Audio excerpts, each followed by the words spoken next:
کون ہوگا، اور ان کے ساتھ جتنی برائی ہوئی ہے اس کا بھی آپ تصور کر لیجیے. صرف غیروں کے ہاتھوں نہیں، اپنوں کے ہاتھوں نہیں، جو بظاہر آپ کے نام کا کلمہ پڑھنے والے تھے. عبداللہ ابن ابی کون تھا؟ اور اس نے حضرت عائشہ صدیقہ رضی اللہ تعالی عنہا پر تہمت جڑی، جس کا صدمہ جس قدر ہوا ہے نبی اکرم صلی اللہ علیہ وسلم کو، وہ آپ کے بعض فرمودات سے واضح ہوتا ہے جو آپ کی زبان مبارک سے الفاظ ادا ہوئے. ایک مرتبہ شدت میں یہاں تک آپ نے فرمایا کہ کیا کوئی شخص ایسا نہیں رہا جو اس شخص کی ایذا سے مجھے بچا سکے. ذرا اندازہ کیجئے اس جملے کے اندر کس قدر درد ہے اور رنج ہے اور غم ہے، اور کس کے ہاتھوں پہنچ رہا ہے، وہ کہ جو بظاہر کلمہ گو ہے. تو معلوم ہوا کہ اس دنیا میں تو وہ گندم از گندم بے رویت، جو سے جو والا معاملہ شاید ہی کبھی ہوتا ہو، اور وہ بھی اس نسبت و تناسب سے نہیں ہو سکتا. لہذا ایک اور عالم درکار ہے، ایک اور زندگی ہونی چاہیے جس میں تمام اعمال کے مناسب نتیجے نکل آئیں. یہ بھی فطرت اور عقل کے مطابق معاملہ ہے، یہاں تک بھی رسائی ہو جاتی ہے. لہذا حضرت لقمان کی دوسری نصیحت کیا تھی؟ یا بنی انہا ان تک مثقال حبۃ من خردل فتکن فی صخرۃ او فی السماوات او فی الارض یأتی بها اللہ ان اللہ لطیف خبیر. اے میرے بچے، اس حقیقت کو ذہن نشین کر لیں، پلے باندھ لیں کہ انسانی اعمال خواہ وہ نیکیاں ہوں خواہ بدیاں ہوں، پھر خواہ وہ رائی کے دانے کے ہم وزن ہوں، پھر خواہ وہ آسمانوں میں ہو یا زمین میں ہو یا کسی چٹان کے اندر ہو، اللہ ان کو لے آئے گا. اللہ لطیف ہے اور خبیر ہے. معلوم ہوا کہ ایمانیات ثلاثہ میں سے توحید اور معاد، یہاں تک تو رسائی ہو جاتی ہے. تیسری چیز جو انسان اپنی عقل اور فطرت کی روشنی میں پہچان لیتا ہے، وہ نیکی اور بدی، خیر اور شر، بھلائی اور برائی. بنیادی جو انسانی اخلاقیات ہیں ان کے لیے وہ وحی کا محتاج نہیں ہے.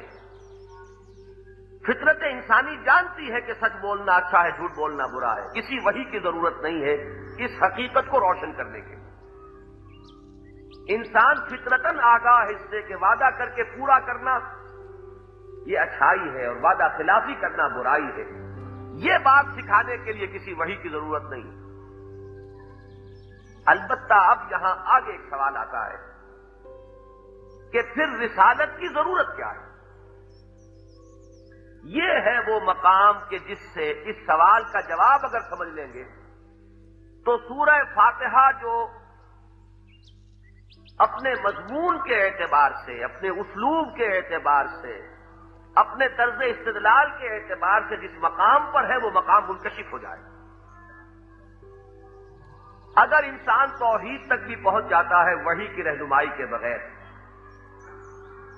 اگر وہ آخرت کا اجمالی علم بھی حاصل کر سکتا ہے وحی کی رہنمائی کے بغیر، محض عقل اور فطرت کی روشنی میں،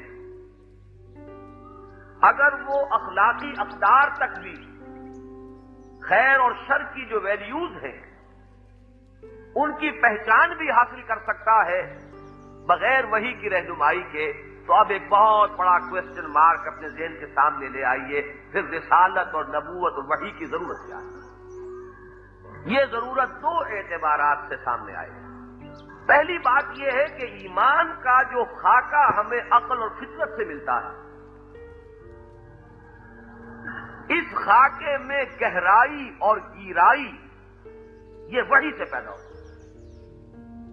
ایک اجمالی علم ہے، ایک بلو پرنٹ ہے جو آپ نے بنا لیا ہے، اور ایک اس کے اندر تفصیلات اور یقین کی گہرائی کا پیدا ہونا ہے. یہ بغیر وحی کے ممکن نہیں ہے.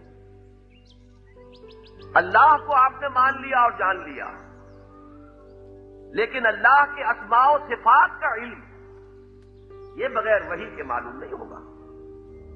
یہ کہ وہ علی کل شیء قدیر ہے، یہ کہ وہ بے کل شیء علیم. اسی لیے آپ نے دیکھا ایمان مجمل میں مجرد اللہ کو مان لینا ایمان نہیں ہے. جب تک کہ اس خاکے میں اسماء و صفات کا رنگ نہ بھرا جائے. آمنت باللہ کما ہوا باسمائہ وصفاتہ وقبلت جمیع احکامہ اقرار باللسان وتصدیق بالقلب. تو میں نے اس کے لیے دو الفاظ استعمال کیے کہ گہرائی اور گیرائی، اس کی وسعت اور اس کے اندر پختگی، یہ دونوں جو ہیں یہ نبوت سے، وحی سے انسان کو حاصل ہوتی. وہی بات کے قریب قریب پہنچا دینے والی چیز وہ تو عقل و فطرت ہے، لیکن مقام حضوری جو ہے وہ وحی کی رہنمائی کے بغیر حاصل نہیں ہے. جہاں تک ایمان بالآخرت کا تعلق ہے اس میں معاملہ جو ہے وہ اور بھی زیادہ ضروری ہے اس پہلو سے کہ ایک ہے مجرد یہ بات جاننا کہ ایک اور عالم ہونا چاہیے جس میں جزا و سزا ہو. یہ انسان کے عملی رویے کو درست رکھنے کے لیے کافی نہیں ہے جب تک کہ ایک تو اس میں چاہیے کی بجائے ہے کا رنگ پیدا نہ ہو. ایک اور عالم ہے، چاہیے کچھ اور ہے، ہونا چاہیے، اور ایک ہے کہ ہے. جب تک کہ اس پختہ یقین کے ساتھ خبر دینے والا کوئی نہ ہو. اور یہ خبر دینے والا کون ہوگا؟ پیمبر ہر سے گوید دیدہ گوید، جس کو جنت کا پیشگی مشاہدہ کرا دیا گیا، جس کو دوزخ کا پیشگی مشاہدہ کرا دیا گیا، جو اس یقین کے ساتھ گواہی دے کہ میں تمہیں خبر دے رہا ہوں کہ ہے. یہ صرف ہونا چاہیے کے درجے میں نہیں ہے. ایک حکیم اور دانا انسان ہونا چاہیے کہ حد تک پہنچ جائے گا، لیکن وحی نبوت اور وحی رسالت اس میں یقین کی گہرائی پیدا کرے. دوسری بات یہ ہے کہ جو اس کی تفاصیل ہے، بعث بعد الموت، حشر و نشر، جزا و سزا، وزن اعمال، جنت اور دوزخ، جنت کی نعمتوں کی تفصیلات، دوزخ کی عقوبتوں کی تفصیلات، یہ ظاہر بات ہے کہ عقل انسانی کی گرفت سے باہر. یہ تو وحی ہی سے معلوم ہوگی اور وحی ہی کے ذریعے سے اس خاکے میں تفصیلی رنگ بھرا جائے گا. وہی بات جو میں نے عرض کی کہ اس میں گہرائی اور گیرائی دونوں چیزیں در حقیقت وحی کے ذریعے سے حاصل ہو سکتی ہیں. یہ تو معاملہ ہوا ایمان کا. آگے چلیے، اس سے بھی اہم تر بات یہ ہے کہ انسانی زندگی میں جو عملی رخ ہے اس میں ایک تو ہے اخلاقیات، موٹی موٹی باتیں، جھوٹ اور سچ، وعدہ خلافی اور ایفاء عہد. یہ تو فطرت انسانی میں ہے، لیکن انسانی تمدن کے بڑے پیچیدہ مسائل ہیں.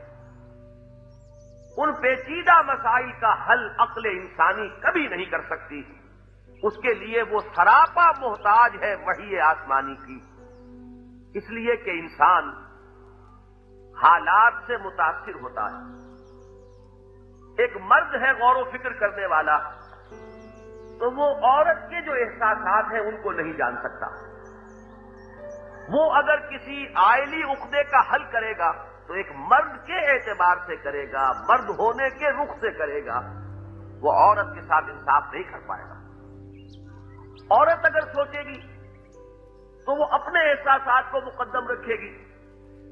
تمدن کی دوسری مصلحتیں جو ہے وہ اس کے پیش نظر نہیں رہ سکے گی.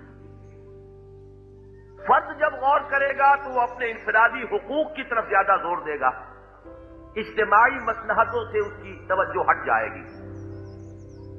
اور کوئی اصحاب حکومت ہوں گے تو وہ اجتماعی مصلحتوں کا زیادہ رونا روئیں گے. افراد کے حقوق جو ہے ان کی اہمیت ان کی نگاہ میں اتنی نہ رہے گی. مزدور ہوگا تو اس کے سامنے اپنا مسئلہ تو ہوگا، لیکن یہ کہ سرمایہ دار یا کارخانے دار کے نقطہ نگاہ سے وہ غور نہیں کر سکتا. اور کارخانے دار یا سرمایہ دار وہ اپنی الجھنوں کو تو خوب سمجھتا ہے اور ان کے حل کے لیے تو بےتاب ہوگا، لیکن مزدور کی جگہ کھڑے ہو کر نہیں سوچ سکتا کہ اس کے احساسات کیا.